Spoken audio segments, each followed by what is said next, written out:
Anyway, guys, this time we're gonna work on still on general addition rule, but we're gonna organize this data using what we call a Venn diagram. So a Venn diagram is a way to organize your sample space, specifically seeing if the two or three sets will be joint sets or disjoint sets. Once again, when you say sets are disjoint, then that means they're mutually exclusive. But if they are joint sets, that means they have common elements, then that means they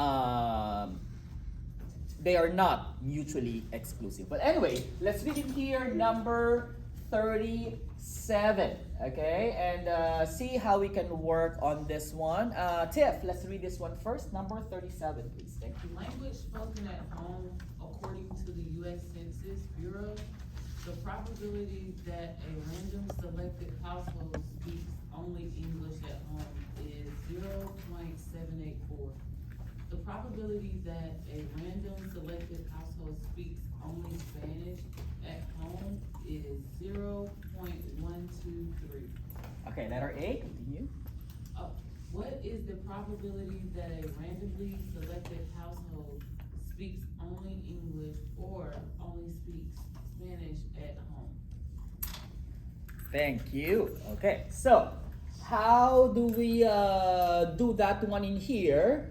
So, well, first of all, we'll talk about speaking a language. So definitely there are families or households that speak only English. There are families who speak only Spanish, right? But definitely there are families or households that speak bilingual, right? In short, English and Spanish at the same household. Okay, so with that being said, then we can say that if this is the set of, say, those who are speaking English at their household, and let's say this one in red are those who speak Spanish in their household, then we can assume, right, and in a realistic sense, there are families that speak both languages at the same household, right? They speak English and at the same time Spanish at their household as well. So in this case, with that being said, where do you think in here will be the what? The probability that a randomly selected household would only speak English, 0.784. So again, this part in here in blue is called, we can call it what? The bilingual households, right? They speak English and Spanish as well, right? So with that being said, which one in here, where do we put the 0.784? So the inner circle in here, not including that. So the 0.784, we can say that that one is this one, right? Okay. Good. Part of the English-speaking household that is exclusive only for English. Okay. Not including that, because those are speaking English and Spanish at the same time. Okay. Or what we call bilingual. Okay. Next one, where do we put 0.123? Those who are speaking only Spanish. So in here, we can say that this one in here is 0.123. Okay, so this part in here is 0.123, right? In short, this circle in here is the set of all Spanish-speaking households, but this part in here is the only one that is exclusively for Spanish and not English, but not English. Okay. Now, question letter A. It says now, so those are the only two given. In short, there's no given for the bilingual speaking households. Okay. Well, according to this data yet. Okay. So, what is the probability that a randomly selected household speaks only English or only Spanish? So, what do you think? Will that be, right? So, this is the English only, that is the Spanish only. What can you say about those two groups? Are they mutually exclusive or mutually, are they mutually exclusive or not mutually exclusive? Mutually exclusive. They're very, very good, Obi, right? They're mutually exclusive simply because it looks like in here from these two, there's no, well, it's impossible to have what a family that speaks what? English and Spanish only, right? Again, just the word only, it means one. Okay, so it, it's not grammatically correct actually anyways, right? So with that being said, since these two are mutually exclusive, then that means the probability of what? English only or Spanish only. Okay, again, the only is a good term in there, that means exclusive, okay? Is equal to what? What do we do with those? Just add them up, right? 0.784 plus 0.123. Again, simply because these two are mutually exclusive events, okay? There's no family that speaks English only and Spanish only. Again, the word only means one, okay? So in short, what's that gonna be? 0.909. 0.3? 909. 909. Is that 909? Let's see. 907, right? Yeah, that's what I have. 907. Okay. Sorry. But yes, there's a 9 in there as well, right? It's just it's in the front. Okay? Questions regarding that. Okay, so once again, it still applies. We still did apply our addition rule for probability, but there's no end for such, right? Because the word only means exclusively one language spoken, all right? Now, let's see letter B. Yes, Steve, question? Why is it so important that they put the zero and just keep the zero in front? Instead of Oh, this one, the zero in front in numbers, that means that's a placeholder telling us that what? It's less than 1. Okay, so that's a guarantee that it's less than 1, and also seeing that we're starting on the tens place. Okay, and also that we know that if it's 3 decimal places, it'll be what? Tens, hundreds, thousands digit. Okay, all right. So, but yeah, good question for that. Letter B. Let's read letter B in here. Brittany, go ahead, please. What is the probability that a randomly selected couple speaks a other than English or only Spanish? Mm-hmm. Okay, so let's color this green, okay? Probability that speaks a language, what? Other than English only or Spanish only. Okay. So what do we mean by that? When you say speaks other than this or that, so we're talking about what? Complement. Okay, so we're talking about complement. So this we're talking about this one. Okay.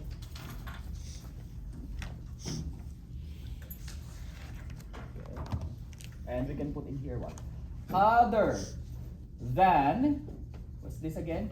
English only or Spanish only. Okay. And what we know with complementary event, right? So this is a language other than English only or Spanish only. So what do we put in here? 1 minus, right? The probability of what? English only or Spanish only. So what's that gonna be? Let's put it in here. 1 minus, what's this now? 0.907. Okay, and what's that gonna be, guys? What's 1 minus 0.907? 0.093. Alright, thank you. Now you might be thinking, where is that 0.093 in here? So that 0.093 in here is the following, okay? Let me color it blue. Okay, right? It's short. Where is this? A family speaks language other than English only or Spanish only. So in short, that would be what? Including the bilingual, right? Because that's N, and the rest in here, okay?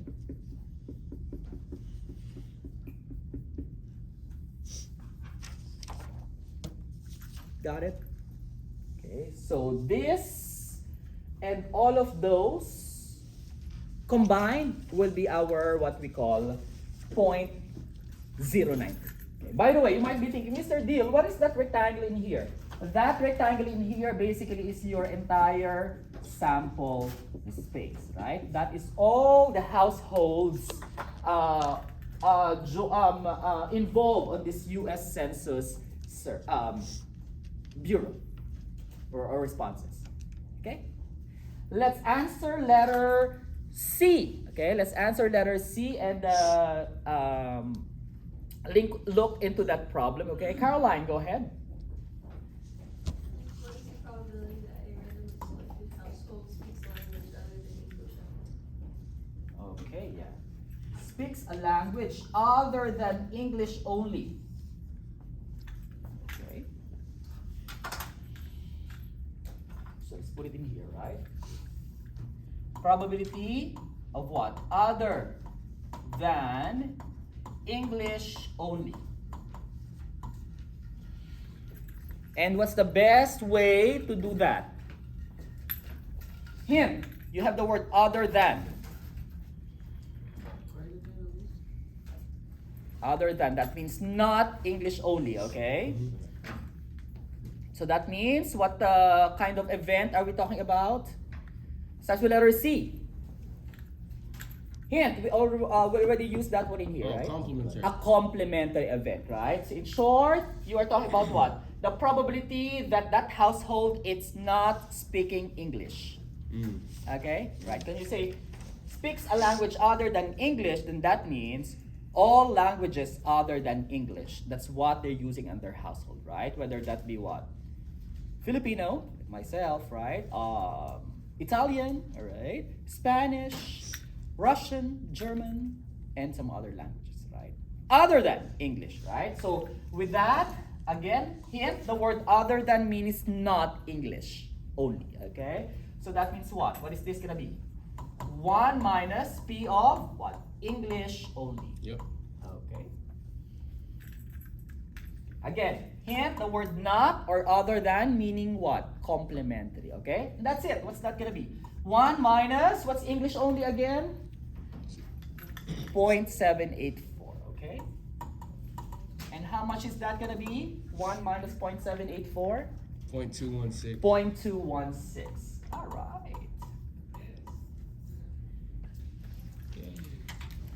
Questions? Last one, letter D. Let's answer letter D and see how we can work on that one, okay? Robbie, go ahead, please. Last question, letter D. And the probability that a randomly selected household speak only Polish at home equal to 0.103. Why or why not? 0.103. Is that possible for that the probability for Polish only will be 0.103? It says in here, no. Why do you think it's not? What is our basis for that? Because languages other than English or Spanish only are 0.93. Languages other than English only or Spanish only, according to Mason, is 0.093. Correct? But that one, it's more than that. That's 0.103. So there's no possible way that one specific language other than English only or Spanish only will be what? Bigger than this 0.093. So very good, Mason. That is correct. Because otherwise, if you have a what? Polish 0.103, it's bigger than this. So it's impossible for that to happen. Questions? Questions, guys? So yes, that is correct. Okay. Question. So I would put in here the following.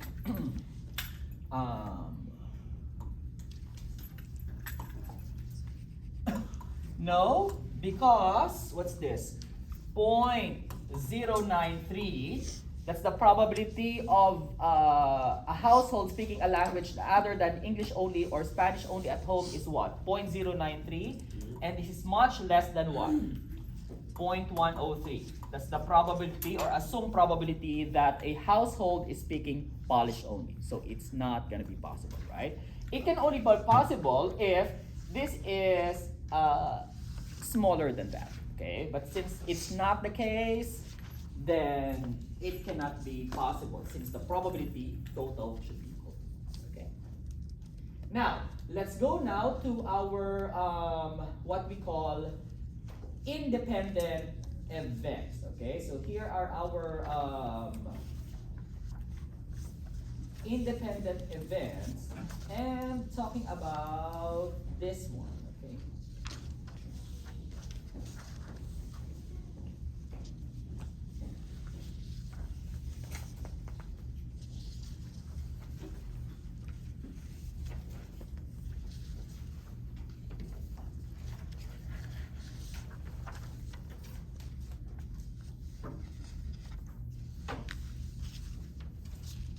Okay,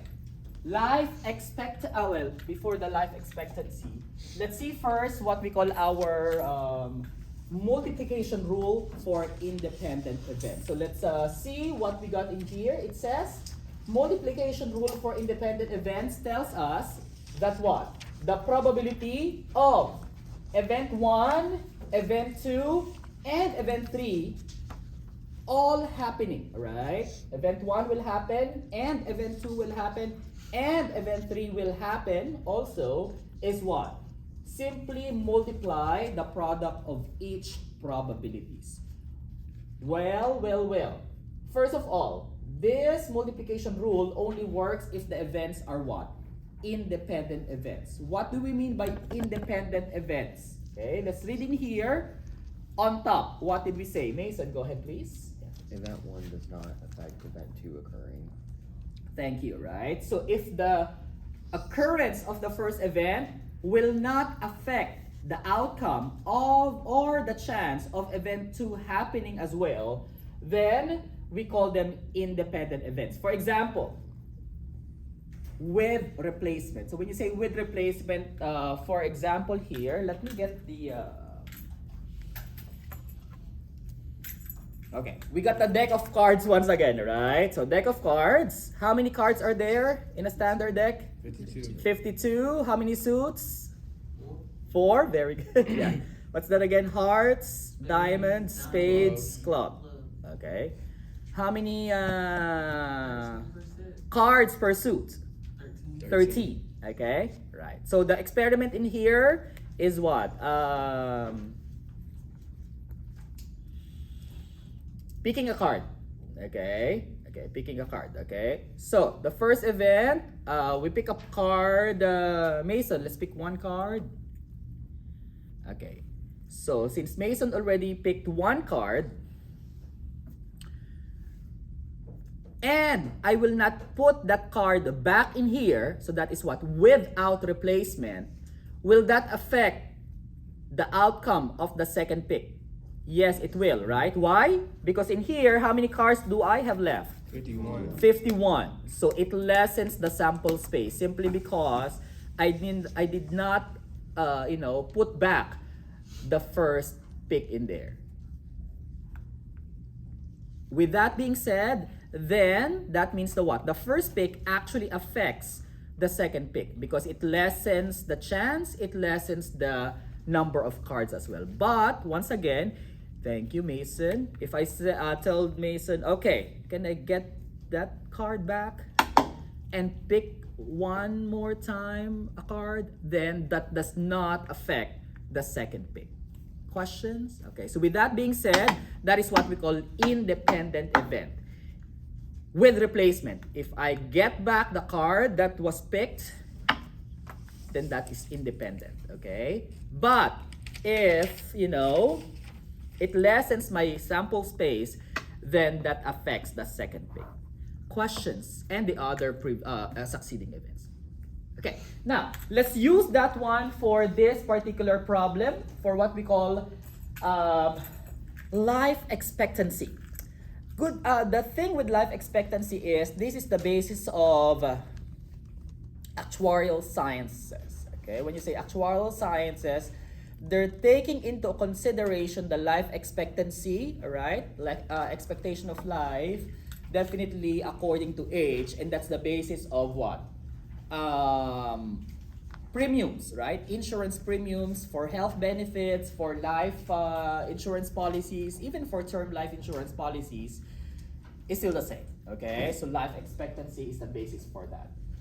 That's the introduction for what we call actuarial sciences. Anyway, let's read this problem and see how we can work on this one. Okay, Sydney, go ahead, please. The probability. The probability that a random select 24-year-old male will survive the year is 0.998 according to the national. Vital. I can't see that. We have vital statistics report. Um, Okay, letter A. Thank you. What is letter A in here? Let's read this one in here. Avi, go ahead. What is the probability? What is the probability that 3 randomly selected 24-year-old males will survive the year? Thank you, right? So that will be this, right? The probability that 3 24-year-olds will survive. In short, will celebrate his or her birthday, okay, the next year, right? Will go to 25 years old, will be what? So, for each individual, how much will that be? 0.9986. And we multiply this how many times?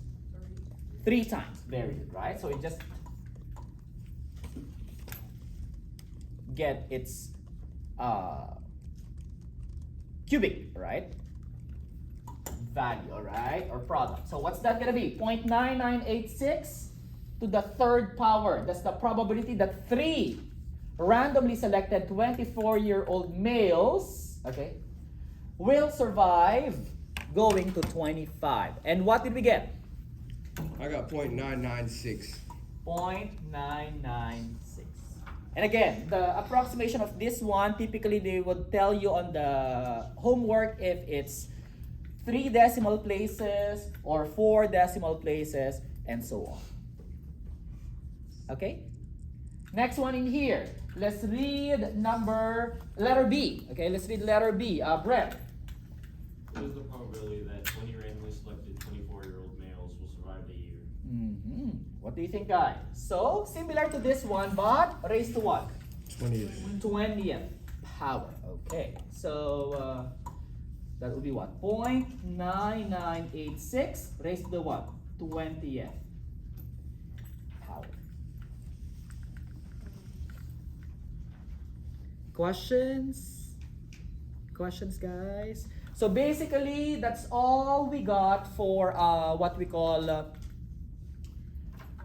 product rule, right? Or multiplication rule for probabilities. Again, as long as the events are what we call independent, okay?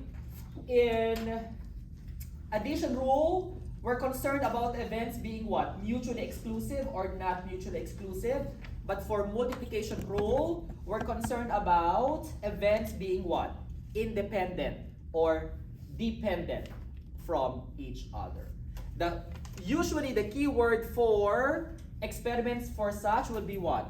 With replacement. Okay, again, with replacement. Okay, so let's consider now some more in here and see how we can work on